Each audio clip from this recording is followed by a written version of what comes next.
Hello everyone, welcome back to my channel. My name is Jen. So a few months ago I started to film a day in the life of my software engineering life on YouTube, and a lot of you guys gave a lot of love to it, which I greatly appreciate all the support. But there are a lot of questions that I wanted to use this space to answer.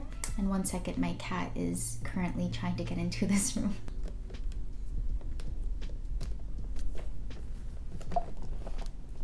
Okay. My cat decided to come chill with us on my laptop. He's obsessed with this laptop. Anyway, I guess let's just get going. Even though I don't have access to any of the questions, but I think I remember that. So let's begin with a quick self-intro. So my name is Jen. I'm a Korean American born in Anchorage, Alaska. Then I went to school in Michigan, and then I moved to the DC area straight out of college, and now I'm in Seattle.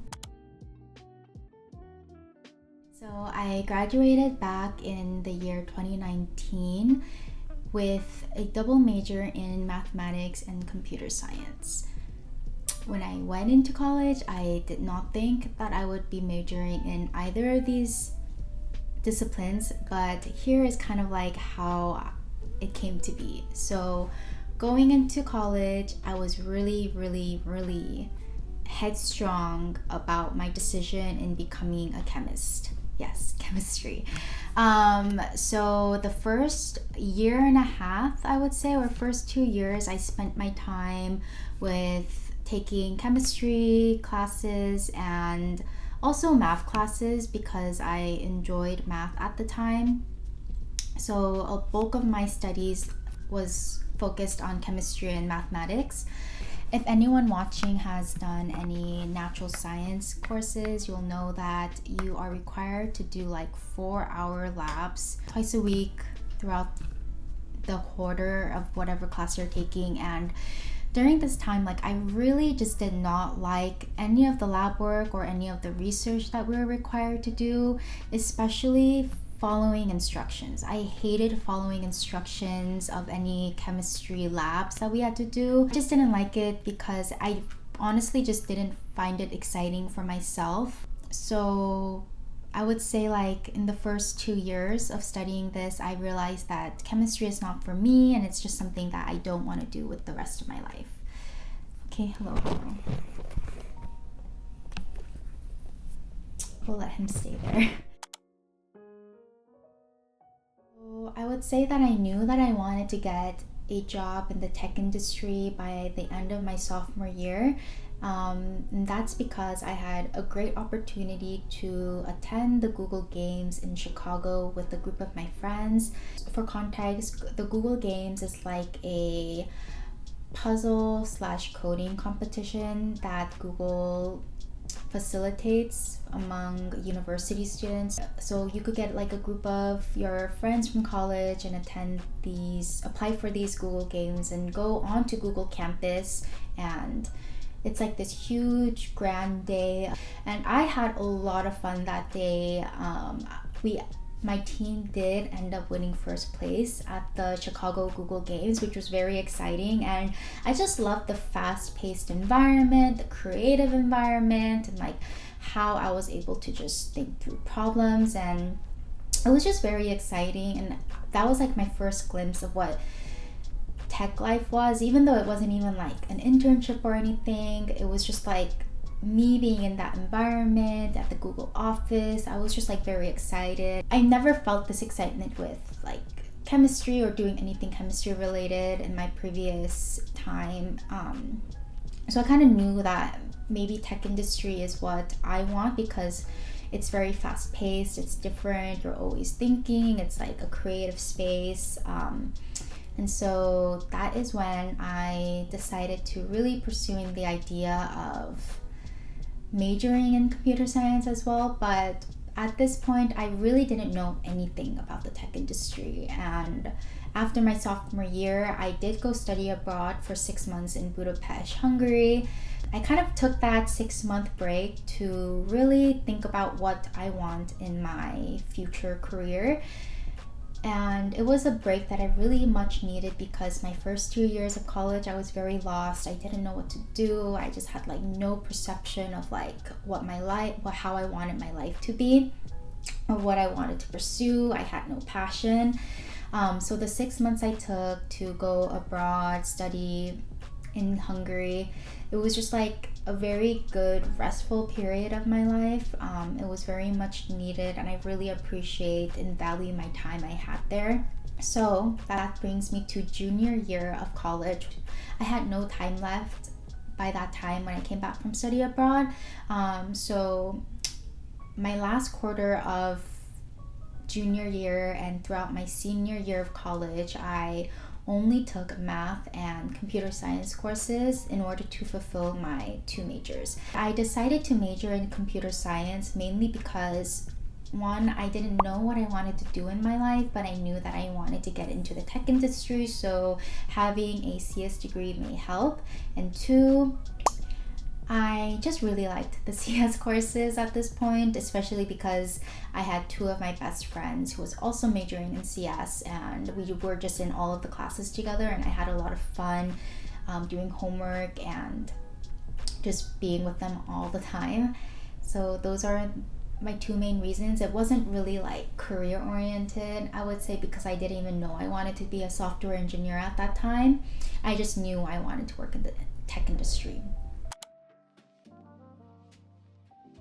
I did join Amazon straight out of college, and I didn't join as a software engineer. Originally, I was a support engineer at AWS, and at that time, I really thought of it as like my way of getting into or dipping my toes into the tech industry because I had no experience tech related at all.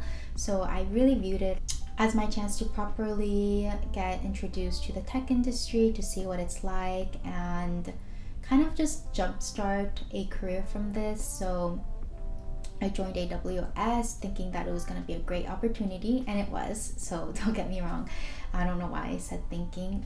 So yeah, it was a great opportunity to join Amazon. For a year and a half, I worked as a support engineer, and during that year and a half, I really started to look into software engineering as a career option. And the reason why I didn't get straight into software engineering after I graduated college was just because I just genuinely did not know anything about software engineering. Yes, I knew how to code, and I knew like the basis of computer science, but it just didn't occur to me that software engineering was a career that I could get into straight out of college, because I declared my CS degree very late into my college career, and a lot of people who majored in CS had already done internships, or like they've been coding since they were in high school. So I felt like very behind in terms of that aspect, and I think if I did declare CS as my major first year of college and had internships, I would have gotten into software engineering straight out of my college career, but that didn't happen, but it's okay. I met another Amazonian because we worked in the same building. She was a business intelligence engineer at Amazon, and she was in a situation where she was going through like an internal transfer as a software engineer within her team. And so that's when I kind of considered doing an internal transfer as well, like getting into software engineering. Whenever I was ready, I reached out to some of the hiring managers that were hiring, and then I did an internal interview loop with the team that I'm currently on right now. It was a 3 technical interview loop with 2 senior engineers and 1 SD2. And then I passed, and I was able to internally transfer as a software engineer.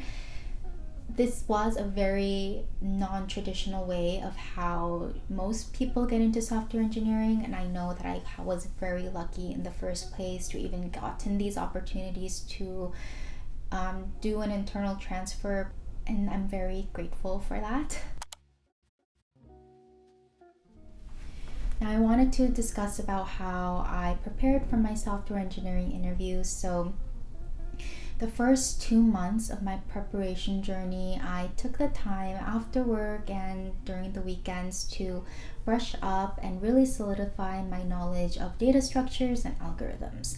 And I would say, please take your time during this process because it's very crucial that you really have a strong foundation of algorithms and also like know your data structures really well and why there's like some data structures would be more efficient than others and like which data structures are good for which scenarios, because it's really helpful for your actual interviews, as many of you guys may know. So I think my interview preparation took 3 months. So like the first 2 months I really wanted to solidify my algorithm and data structure knowledge, and then the last month I really dedicated it to practice interviews. I would say that practice interviews were the most important part of my interview preparation, and that is because I was really able to practice answering a technical problem within a 45-minute time frame. And I really appreciate all of my friends who helped me with this. So I was really lucky to have known a lot of software engineering friends that I met from college or even at work. So they really helped me prepare. And I would do like maybe 3 practice interviews a night for like a few weeks at a time, or whenever like my friends was available. We'd go on like the Google Docs sheet together and they would facilitate the interview for me. And then it was really like a very serious type of atmosphere because I want to be serious about this. I wouldn't like just give up at the end. I would really treat this as a real interview, and I think that was one of the crucial parts of my preparation journey. So if you guys have friends available, I would definitely recommend setting up an hour of time during your night to do this. Another resource that helped me was Pramp. I'm not sure if you guys know of Pramp, but it is a website similar to LeetCode, but instead you're able to join in on a video call with another individual who's preparing for their software engineering technical interviews, and you switch turns interviewing and being the interviewee. And this really helped me a lot because whenever my friends wouldn't be able to join or be able to help me a certain night, I would just log on to Pramp and select a time to interview, and that really helped me practice a lot. And it's very important to do this in my opinion because you never know who you're going to be paired with, just like how you never know who's going to interview you. So it really like gave me the mental practice to like anticipate the type of person or the type of harshness or the kind of like the environment of just going into a new place, meeting a new person, performing a technical question in front of a new person. Because I don't know about you guys, but I have like anxiety performance issues. Like even when I'm sharing my screen and I'm typing, I get nervous sometimes because someone is staring at my screen. So I mess up a lot when I type. It's something I'm trying to work on, but I do experience these type of anxiety. Hello everyone, I am hopping in real quick to say a quick thank you for those who've made it to the end of the video. And whether you're in tech or if you're trying to pursue a career in tech, I hope this helps in any way. Please let me know down in the comments below if there's any other questions and I'd be happy to answer them. And I'll see you guys in the next one. Bye!